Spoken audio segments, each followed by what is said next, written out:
மத்திய அரசு கொண்டு வந்துள்ள புதிய வேளாண் சட்டங்களை எதிர்த்து டெல்லியில் விவசாயிகள் போராடி வருகின்றனர். இவர்களுக்கு ஆதரவாக கோவை மாவட்ட மேட்டுப்பாளையத்தில் திமுக மாநில மகளிர் அணி செயலாளரும் எம்பியுமான கனிமொழி ஆற்றுப்பாலத்தில் கண்டன ஆர்ப்பாட்டத்தில் ஈடுபட்டார். அப்போது அவர் பேசுகையில், மத்திய அரசின் புதிய வேளாண் சட்டங்கள் விவசாயிகளுக்கு எதிரானது. இதற்கு ஆதரவு தெரிவித்து முதல்வர் எடப்பாடி பழனிசாமி பாஜகவினருடன் இணைந்து விவசாய சட்டங்கள் குறித்து பொதுமக்களுக்கு தெளிவாக விளக்க வேண்டும் என கூறி வருகிறார்.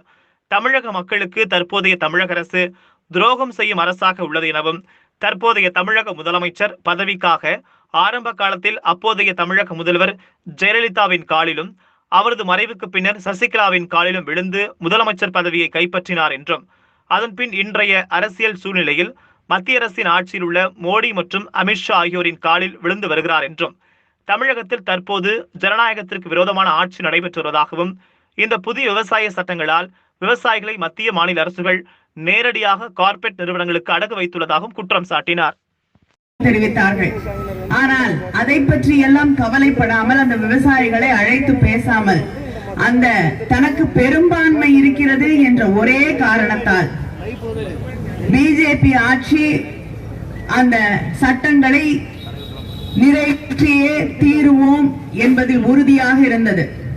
அதை எதிர்த்து அவங்களுடைய கூட்டணியில இருந்த அகாலி தளத்தை சார்ந்த ஹர்சிம்ரத் கவுர் என்ற ஒரு அமைச்சர் அங்கேயே அந்த விவாதம் நடந்து கொண்டிருக்கும் பொழுதே அந்த அம்மையார், நான் ராஜினாமா செய்கிறேன், இது விவசாயிகளுக்கு எதிரானது, உங்களுடைய மந்திரி பதவியே தெரியல என்று ராஜினாமா செய்தார்.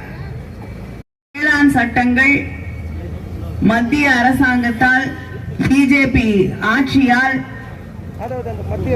கொண்டு வரப்பட்டது. அது கொண்டு வரப்பட்டு பாராளுமன்றத்திலே விவாதம் நடந்து கொண்டிருந்தது.